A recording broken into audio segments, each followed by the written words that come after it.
Caio Coppola, falando a respeito, né, do que o Vini trouxe pra gente, é uma narrativa que ontem, quando o Augusto esteve por aqui, já falávamos que poderia incendiar, jogar um querosene nessa narrativa do PT, que na verdade nunca dependeu desse aceite do Moro ou não, né? Porque desde quando o juiz atuava ali, atuou na condenação do Lula, os petistas já alegavam, né, que ele atuava de uma forma parcial.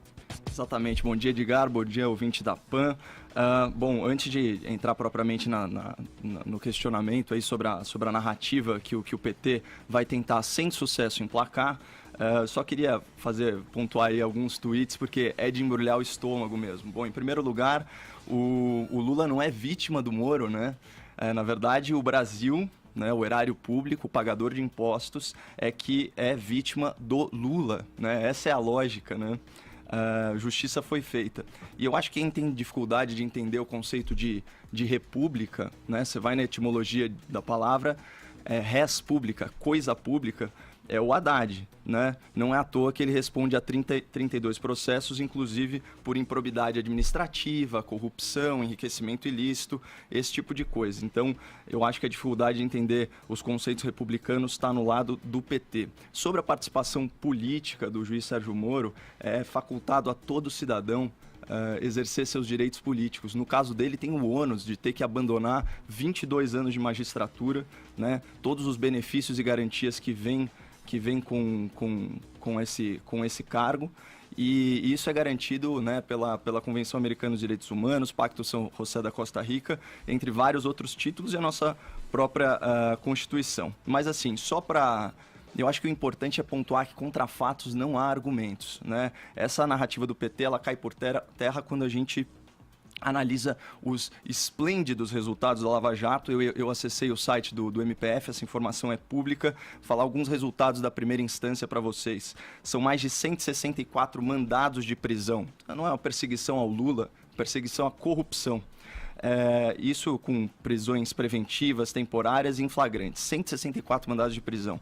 São 347 pessoas acusadas, 140 condenados em 215 condenações. A gente está falando, pessoal, de mais de 2.000 anos de pena. Tá? E o ressarcimento pedido pela Lava Jato, com multas e correções, está batendo 40 bilhões de reais. É muito dinheiro. 6 bilhões e meio só de propina, tem mais 12 bi em recuperação e tem, pasmem, a gente está falando de apenas 340 pessoas. A gente está falando em 3 bilhões e 200 milhões de reais em bens bloqueados, ou seja, são réus, né, que estão com todo esse patrimônio aí restrito porque não foi adquirido de forma lícita. Como o Vinícius bem colocou, se o PT não gostou, isso é um ótimo sinal. O PT é o partido que foi o arquiteto da cleptocracia, nas palavras do professor Modesto Carvalhosa, né? E aí, pegando também a expressão consagrada pelo professor Marco Antônio Villa, aqui da Jovem Pan, o que é a cleptocracia? É esse projeto criminoso de poder, é você colocar o Estado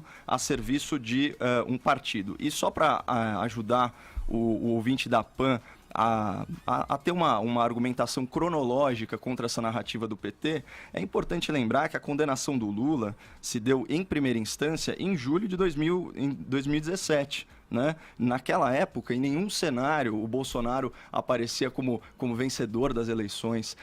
Outro dado nesse sentido é que vários outros presidenciáveis sinalizavam já simpatia pelo Moro. Acho que o Álvaro Dias era o mais explícito nesse sentido. Qualquer um com bom senso, qualquer presidente querendo capital político, faria uma indicação para o Moro nesse sentido. E além da condenação do Moro ter rolado já ano passado, a pena foi aumentada, né? O juiz Sérgio Moro errou.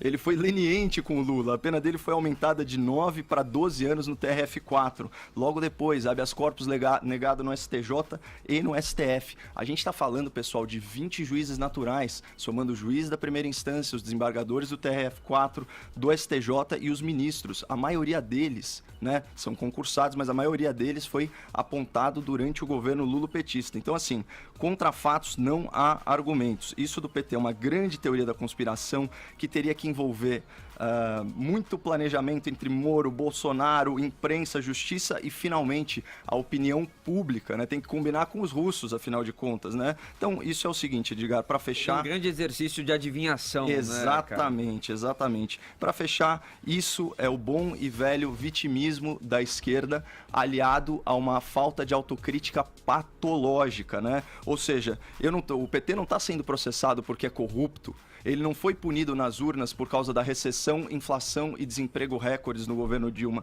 Não. É perseguição. Bom, recado ao PT. Não é perseguição, é justiça. Energia ruim desencadeada. Perfeito, acabou a história, né? Ele se coloca, encerra uma polêmica, reconhece que usou mal as palavras, reconhece que está contagiado por uma decepção. E bola pra frente. Pra mim, eu conheço o Marcelo D2, eu sei que ele não... Imagina, ele é isso que ele falou mesmo. D2 foi um cara muito militante, né? Durante a campanha toda, né? Eu sei que ele abomina mesmo o racismo. Candidatura na vida dele. É muito louco que o D2 seja acusado de racismo nessa altura da vida, depois de tudo que ele fez na música, com o Planet Ramp e tudo mais. E eles consideram um homem negro também. Exatamente. E aí eu considero que a polêmica tá encerrada, não é? Olha, depende, viu, Edgar? Porque assim, as palavras, elas... Dizia-se antigamente que as palavras voam, e não é bem assim, elas carregam um peso e nem sempre a retratação ela exime o cara. Eu tenho algumas coisas assim, estava vendo essa notícia, estava lembrando das letras do Marcelo, né? Então, M-A-R-C-L-O, Marcelo D2 na lata sem dó e sem noção. Aliás, ele contradiz a própria tese dele de que uma erva natural não pode te prejudicar, porque esse tweet foi um tweet de sequelado. Desculpa.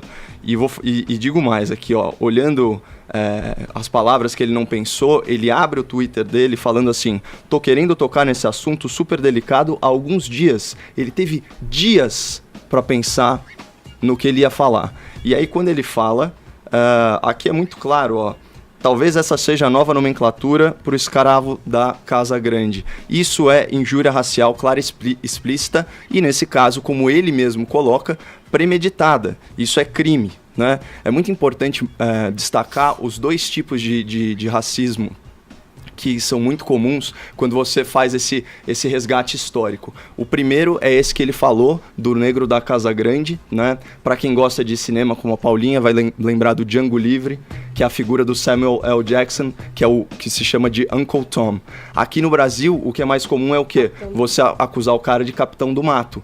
Quem fez isso, adivinha? Outro cara de esquerda, Ciro Gomes, se referindo ao vereador negro, homossexual, da periferia, Fernando Holliday. Está sendo processado justamente por injúria racial. Para quem não sabe, o Capitão do Mato era aquele negro que perseguia os escravos que estavam fugidos, né, desse sistema de opressão. Agora, para mim, o que mais... a fala dele não vale nada para você? A fala dele, com certeza ela ameniza, mas o que exclui a ilicitude seria o perdão da vítima. Tá? Então, assim, é uma decisão do próprio Hélio Negão, né, do Hélio Bolsonaro, e assim, que diferença a categoria da resposta, querido Marcelo, sabe? Cita uma passagem cristã. Agora, para mim, o que mais pegou é a ideologia política por trás disso, ó. Quando ele fala de bater palma pro patrão. A gente vai lembrar das campanhas dos partidos radicais de esquerda. Quem bate cartão não vota em patrão. PCO, né? Contra burguês, vote 16. PSTU. O que é isso? Isso é luta de classes, marxista, só que levado para o âmbito sociocultural. Então, assim, é aquele negócio do nós contra eles. Qual que é o problema? Para você ter esse nós contra eles funcionando, essa lógica de opressores e oprimidos, o que você precisa? Que uma das classes, vamos colocar assim, eu não penso assim, mas uma das classes se sinta oprimida e se vitimize, né? Então, quando você tem o negro que fala assim, não, olha, eu tô aqui, eu vejo meu irmão como meu irmão, né? Tô aqui por mérito próprio, isso destrói a narrativa vitimista. Então, só para fechar, Edgar, é o seguinte, tá na hora da esquerda enxergar o negro como negro, independente da ideologia dele, e da mulher como a mulher. Porque eu tô até agora esperando uma feminista dar parabéns, feminista socialista, né? Dar parabéns para Joyce Hasselman e para Janaína Pascoal pela votação recorde que elas obtiveram nessas eleições.